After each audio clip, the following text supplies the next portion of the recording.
Hi everyone, I'm Marieanne, the Artsie Crafter. Welcome to my channel. Today it's all about stencils. Stencils are such a great design tool to have in your crafting kit. They're easy to use, and you can make as many copies as you desire.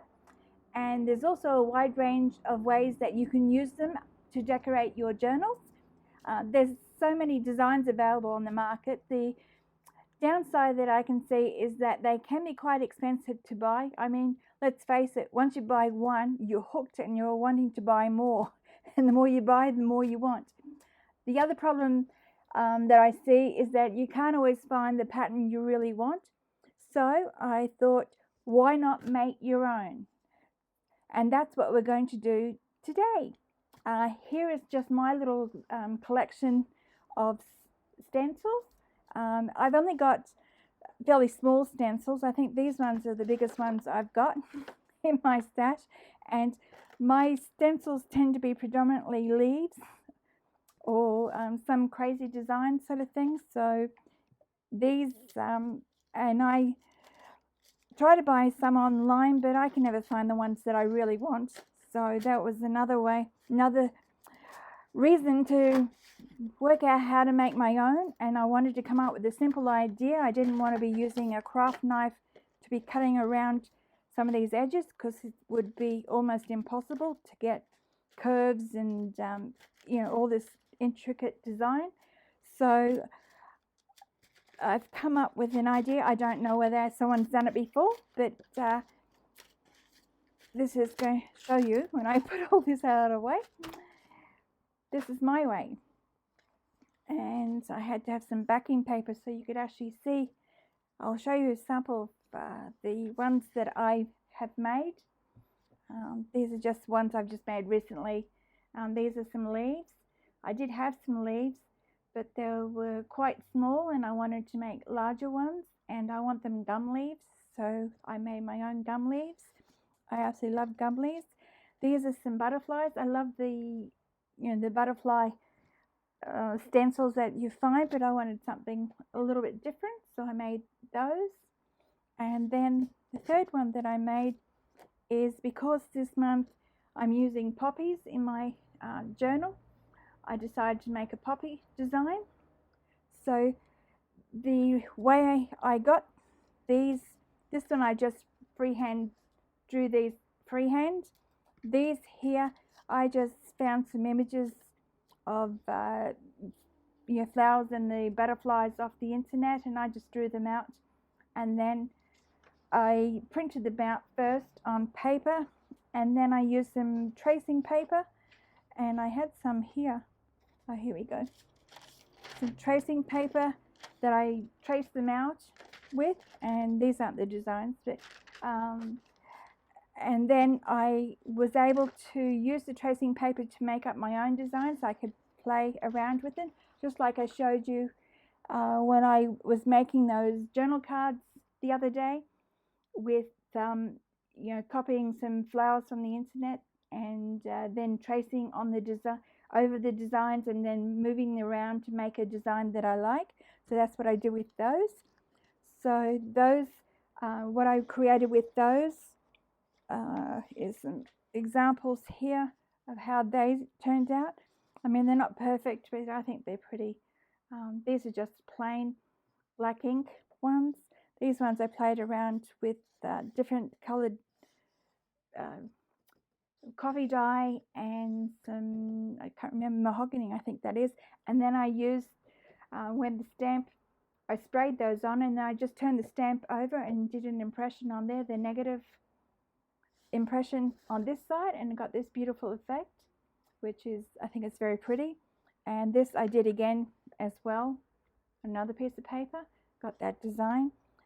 This is ones here like that, and that one there, and these are the leaves that I did. So I did variation of colors of inks, and this one here has a bit of a frame around it, and you'll see why there's dots up there. That was unintentional, but I think it's a cool design element add to it. And I just used and you can just go over these with as you do with any other stencil, you can vary them around, you know, use some pens to outline them, and you know, all those kinds of things, exactly how you do normal stencils. So what I used to create these stencils, because they're fairly thick, I used, this is what I used here, and this comes from, where is it, these file folders that you get, and you know, with the sheet protectors inside, there's about 20 of those, and I found ones that had the clear plastic on the front, and that's fairly sturdy. It's not only fairly sturdy to draw a design on and to make a stencil, but I didn't, so I'll show you my method. I'll put that aside. So those I just took the cover, because you get 2 in one folder, so that's good value. So we'll put these samples aside, and here is one I traced recently. I made some crazy bricks and a forest design. I've got a little forest design. It's not like this, a little bit different, and I wanted something a little bit bigger, and I haven't had time to go on and look for some more stencils. I can never find the ones I want.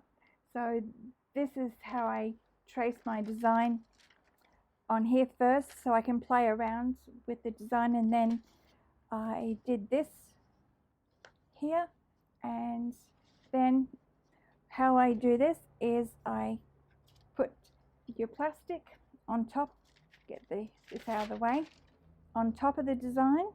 I've already gone ahead and have done this one, and then you just trace it out. It's quite easy, and you could use a, make sure you use if you're going to do this, make sure you use a permanent ink pen, otherwise you'll smudge as you're drawing. And I've just used this, what is this one? I don't know what this one is. A uni pen, fine line uni pen, permanent, and I used a fine one. It's 0.03 size, and I just traced around the outside of the image, the design, and so it's just a matter of, you don't press too firmly, otherwise you'll crush the, this is felt, crush the felt and the ink won't come out. You just do a light drawing around, and then you lift it up. You can see that you've traced it out. If you haven't, then you just go over a second time, but don't be too hard, press too hard on the pen, I found, otherwise it just kind of stops working after a while. So that's all you have to do, is that. It's fairly easy. So once you've done that, the trick to it is I have 2 items that I use. Cutting tools is your craft knife and a pair of these scissors with a fine tip, and it's I think these are Tim Holtz scissors, craft scissors, because they allow for adult fingers to get through, and they're quite firm and very good quality, so that I use these. So how I start is I put my glasses on. Always handy to be able to see what I'm doing. So for this one here, we're going to be using this one today. It's because it's fairly easy for you to do, and all I do is I just do a slit in all these panels, because this is the panels you're going to be cutting out, so you leave the trees behind.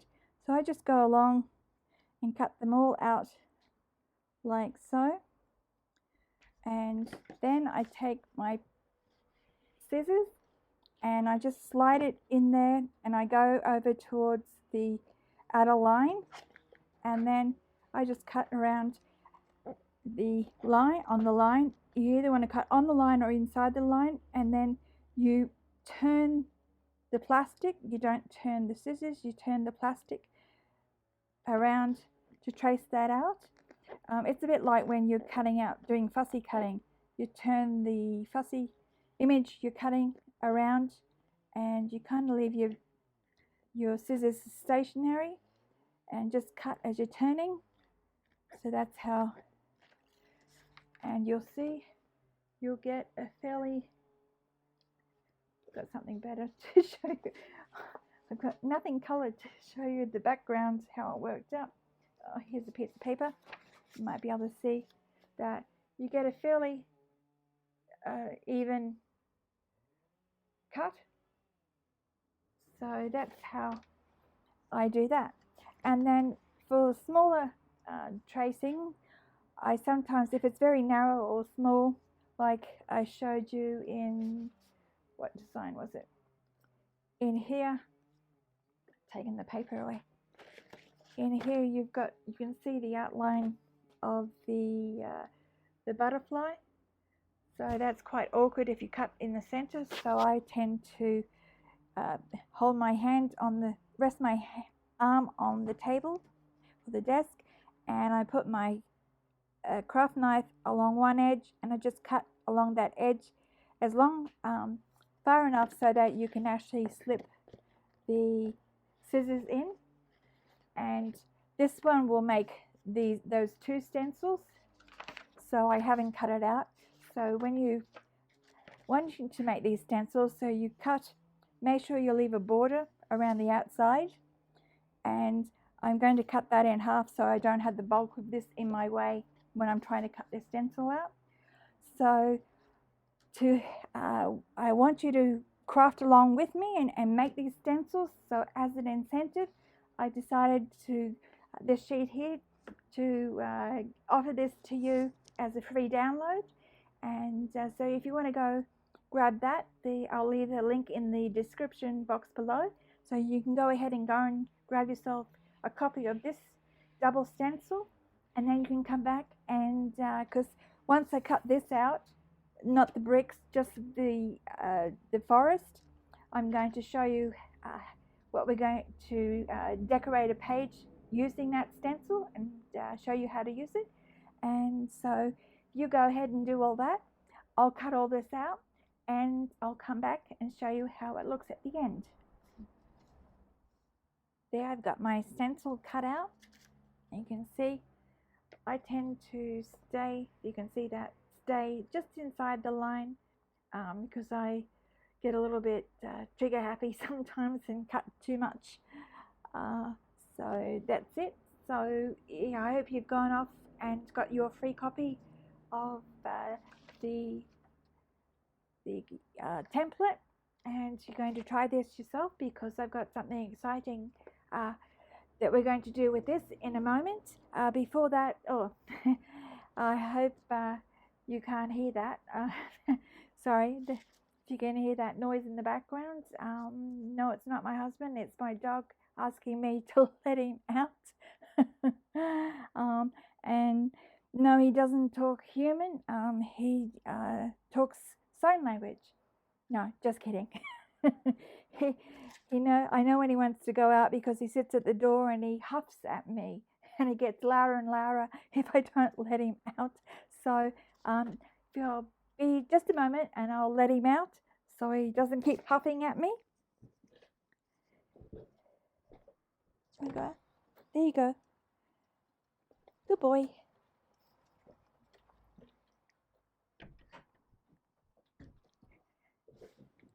Okay, he's probably very shocked that I actually did let him out, because I usually make him wait. But sometimes he has a coughing fit, and you don't want to hear that.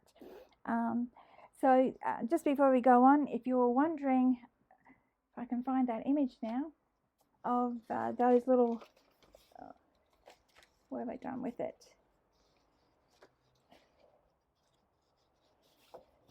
This little design element of those spots. It's because I've just cut this piece off. This is on the bottom of the sheet. That's the cover of the document. That's the document cover where it's hinged. So this gives me an idea. So there's other ways you can make stencils really quick and easy, and that's if you've got a hole punch or one of these crocodiles with the hole punch, the big hole punch, you could just make different size dots.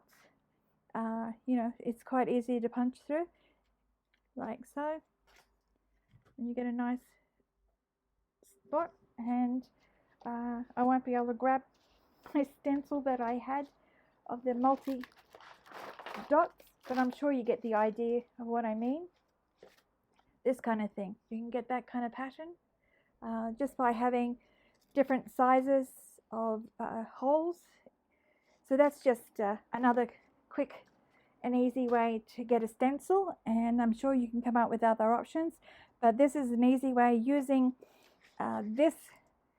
You don't have to use Tim Holtz. I just happen to have Tim Holtz. Any craft scissors with a pointy end, or any little scissors, sewing scissors, what do you call seamstress scissors or tapestry scissors, whatever they use, just needs a pointy end. That's the most important part.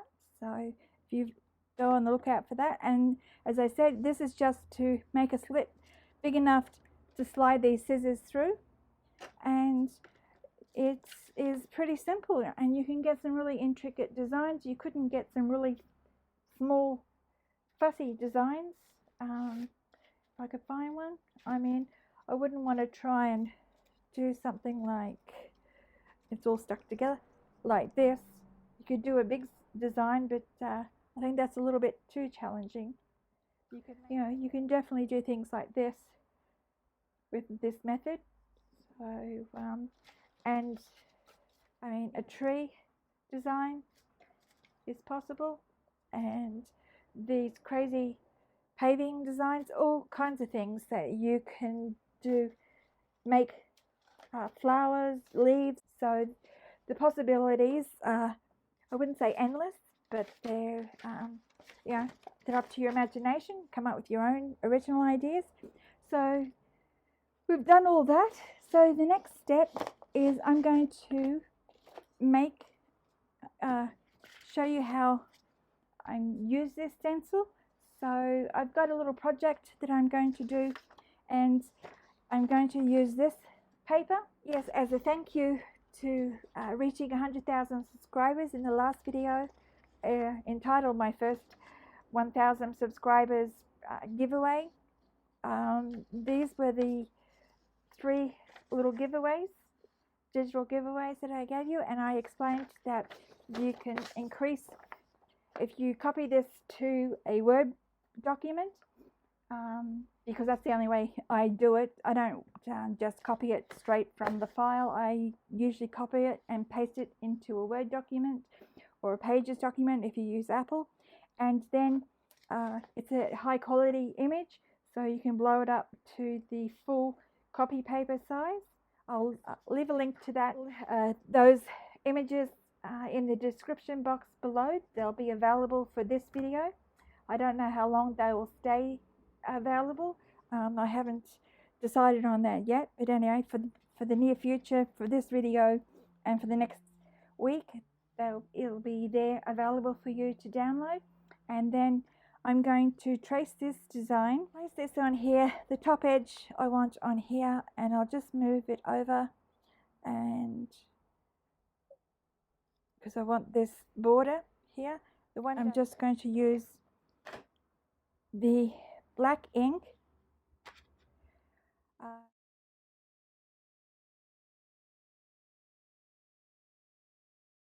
Now I'm going to cut it out to fit on this page first.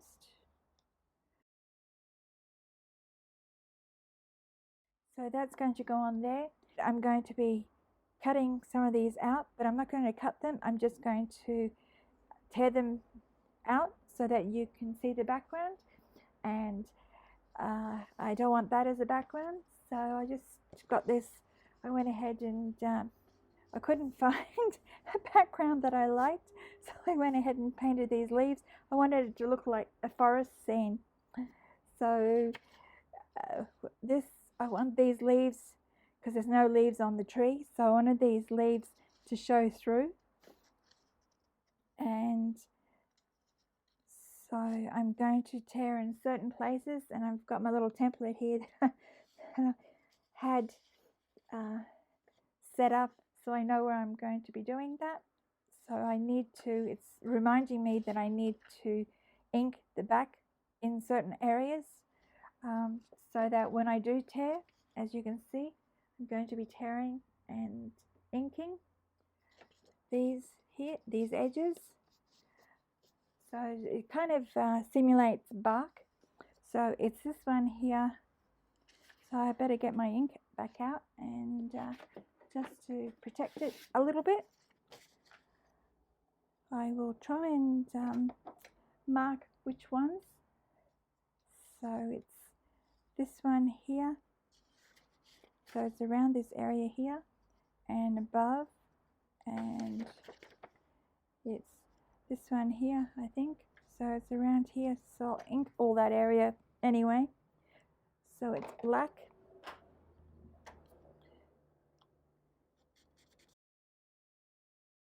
That's good enough for now.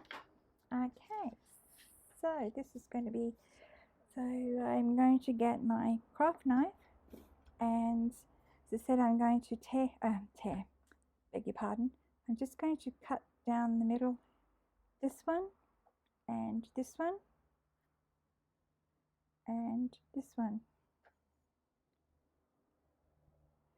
And I'll leave this one to last. Hopefully this is all going to work out the way it was working out in my head.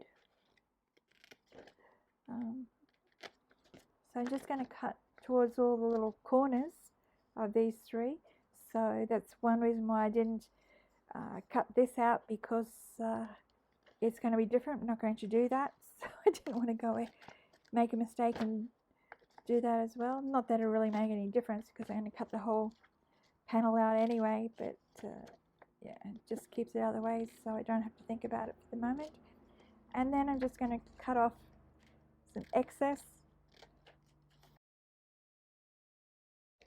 Okay, so now it's a case of just using your fingers and twisting the bits of paper, making them tear, and then rolling them back to the edge and scrunching them up as you go. You can see what I'm doing there. Just go around all the edges and do that. And so you can see why I inked the back first. So when you roll it around the front, you don't have to try and ink, because it didn't ink very well when you have, I mean, this is a white sheet. Well, that's what it was in the back, isn't it? Yeah, it doesn't ink as, it's hard to ink after the fact. So I'm just going to do all these panels, these 3 panels, I should say.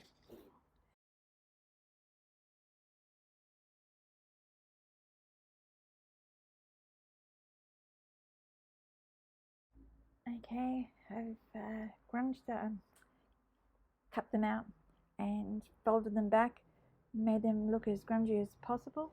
And again, I can just, so I will cut this out now. I think it's safe enough to do that. Pardon.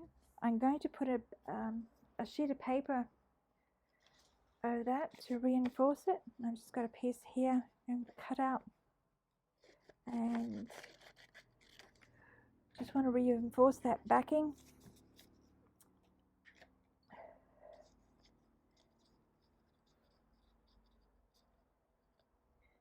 So I'll be sliding things in and out of there, and I don't want them to tear the opening. So hopefully I've got that in the right place. There we go. Oh, can't wait to get my hands clean for all this ink. I hope so. Okay, so that's where we are so far. And I've lost my page. That's it. So this is what's going to happen. So if I glue that onto the page first, and then this, I'm just going to glue around the edges of this panel here and put over the top, so you can see the forest behind. And I'm thinking now that I'm going to cut this panel out, I think, or this one. No, this one I think I am. Why am I not going to cut this one out? I don't know. But anyway, this is my thought process which is all over the place by the sounds of it, but you'll get the idea. I'm going to put a bush here, like that, and little fern, so it's like a forest scene here. So that's going to be at the bottom, and I'm going to have some animals, and the animals, first of all, I've got this little birdie with her chicks, but it's very hard to see. It's so small, two little chicks waiting to be fed. I don't know if you can see that on camera. So they're going to be sitting, their nest is going to sit here, and you can see it's got the background, and I'll show you at the end. And then I wanted to add some animals. I've got to have an owl, and I want to keep the background in view. And then got some friendly little, what do you call them? Little possums. They're going to hang down here. There, and here's a little fox. He's going to go down the bottom here. He's walking along the forest. So that's my idea of a layout. There's a reason I picked these animals, because these are the ones that are in our backyard, literally in our backyard, except he doesn't come into our backyard, but he does go on the highway. We've found, unfortunately, lots of poor little foxes. I mean, they're a pest in Australia because they're not indigenous to Australia. So, but I love little foxes, but you often, the only reason that you know they're about is you find them dead on the highway. They get run over trying to cross the highway. So we've seen a few up here, unfortunately, and they're cute little things. But yeah, we have these little possum is a resident in our tree, and it's reminding me that on the weekends I'm going to have to go and clean off all his little droppings all over our back steps and around our fire pit area. Yes, I know it's a little present from them, and it's lovely to have them around, but having to clean up after them is not a fun job. Anyway, we'll get on with what we're going to do here. So I will go ahead and I'll glue these panels down and the animals, and I'll come back and I'll show you how it looks. There you have it. The spread is finished, the layout's finished, the little animals all safely in their little nest. Oh, no they aren't. I didn't glue this one on. They'll miss with me. Poor little owl. There we go. He's home. So you can see, got the possum, the mother with her little baby birds, the owl, the fox, and got the mushrooms and the fernery. And there's two other elements that I'm going to put in here. I made this little booklet. This is the negative out of a die cut. So I just put that on the front, and the little Tracy Fox label, and on this little card, and it just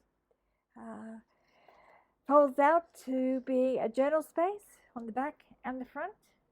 This is some of that coffee dyed parchment or baking paper that I've had. So this here will slide, this is what the slit is all about. It will slide in there, and it has a home there. And then the last little element I add, I really went to town on this one. You can see I made this little, these two little paper leaves, and I just backed them onto some paper, and I dyed the papers and inked them to make them look grungy, and then I squished them all up, each one, and I wanted the leaves to look realistic. And there's some more at the back there, and this is kind of a little flip out here, like that, and that folds back up, and that is a paper clip on the back, and the back panel has some bark. So, and this will sit, and this is like some wool that you know, represents what do you call it, twine, that, you know, something a bird would collect for the nest. And this will just slip up over there at the top there on the edge, and that's it. So that's the completed scene or layout, and that's how we've used, or I've used, I should say, that stencil for today. And where is the backing? Can't see anything without the back. So this is the stencil they've used, and that's just one possibility you can use it for. It's a little bit different to what you would traditionally use it for, and you can just imagine that's how it look without all that complication there. This is how it would look on a page. The white would be the negative, and the black would be the positive image. I got that right, I hope. So there's that one. And oh dear, put everything away and now I can't find a thing. Just a reminder, if you would like to make your own stencils, then to help you along, as I said in the beginning, I'm going to offer you this as a downloadable freebie that you can go and save to a file, and then you can download it and use the plastic, don't know what I've done with the clean one here, as I said, the file folder. And if you can get a clear one or something similar to this, clear is better because then you'll be able to see the image that you're tracing onto. And always make sure that you keep a border around the stencil, otherwise it's going to be very floppy. So that's all I have for you today, and I'll just put this aside, and I hope you enjoyed today's video. If you did, please remember to give it a thumbs up and to subscribe to my channel, and because I'll be bringing loads more ideas for you. So this is just something a little different, and I hope it helps you out. And so today is Friday for me, so I hope wish everyone a happy weekend. If you're watching this close to the weekend or on the weekend, if not, well, you can look forward to the next weekend. I just want to say have a happy crafty day, everyone, and I'll see you in the next video. Bye, everyone.